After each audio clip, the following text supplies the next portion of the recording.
With the supernatural mystery deepening, Episode 2 shifts its focus straight to the main villain. Winston tries to convince Silvermane to let him scout the docks ahead of a meeting with a new Canadian supplier, but Silvermane dismisses the warning. Suspecting people think he grew soft since the spider disappeared, Silvermane connects the dots between Addison's fire powers and Flint Marko's sudden disappearance. Obsessed with controlling this supernatural power, Silvermane orders Winston to locate Flint and demands his thugs bring Ben Riley straight to him. Meanwhile, Robbie Robertson desperately calls his old newspaper office, begging for a meeting with an editor and promising a sensational scoop on these supernatural events, the biggest story since the days of the spider. Ben begins his investigation by breaking into Flint's apartment.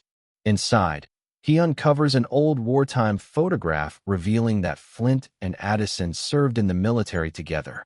Before he can dig any deeper, Winston and a mob thug storm the building, forcing Ben to dive into a nearby closet to hide while they search the room. Meanwhile, Janet visits the Bureau of Crime Records and bribes an officer for info on Flint Marko, discovering a long rap sheet that culminates in him working as a heavy enforcer for Silvermane. Back at the office, she and Ben examine the wartime photograph from Flint's apartment. Connecting Flint's military past to the superpowered chaos on the streets, they realize that Cat Hardy is definitely hiding the truth about Flint's circle. Ben heads straight to the alcove to confront Cat, showing her the military photo. While she claims she does not recognize Addison, Ben calls her out for hiding Flint's mob ties to Silvermane. She coolly admits that Silvermane secretly owns her club and that Flint was protecting his investment, convincing Ben to keep working the case anyway. As Ben leaves the club, the camera reveals Flint Marko watching Cat Hardy from a rooftop. When Ben gets home, he is accosted by two of Silvermane's thugs who aggressively drag him into a car to take him to the mob boss. On the way, Ben manages to fight back, escapes from the moving vehicle, and successfully hides under a bridge. The next morning, Ben meets up with Robbie Robertson at a mayoral rally and warns him to drop the Addison investigation, revealing that Silvermane is on a ruthless warpath. Knowing the mob is actively hunting the investigator, Robbie gives Ben a chilling ultimatum. It's time to put the spider mask back on or die. While Ben ponders his choice, Winston heads down to scope out the docks ahead of the meeting with the Canadian booze suppliers. Meanwhile, Robbie continues his investigation by searching James Addison's old neighborhood, where he crosses paths with Lonnie Lincoln, a large, protective friend of the dead man. Lincoln reveals that Addison was sick and directs Robbie to the Jeffrey Hotel, where Addison's widow, Vera, stays whenever they come into money. At the office, Silvermane's thugs violently ransack the room and hold a gun to Janet's head, threatening that she will end up like Donegal if she does not reveal Ben's location. Ben arrives just after they leave.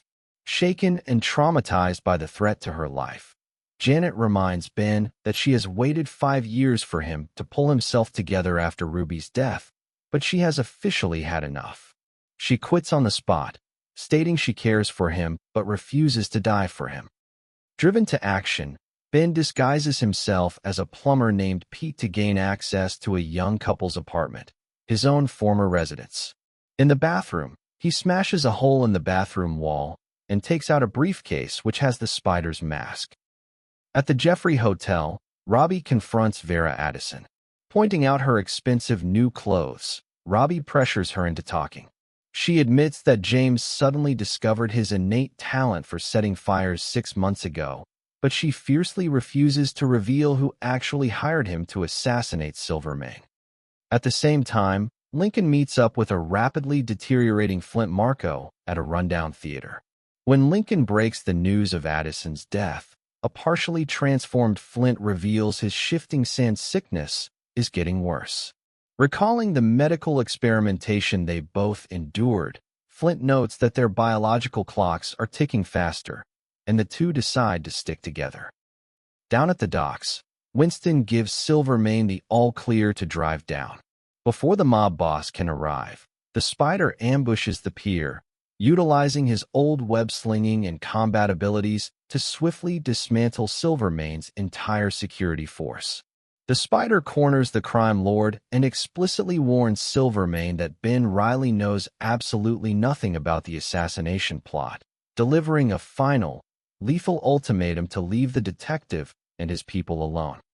That night, a phone call from Robbie reveals that the police had a massive ambush waiting at the docks to catch Silvermane red-handed based on an anonymous tip.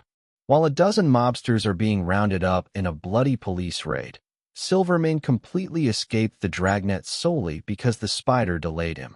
As the gravity of his mistake sets in, a stunned Ben realizes that by protecting his civilian identity, he accidentally saved the city's worst monster from prison.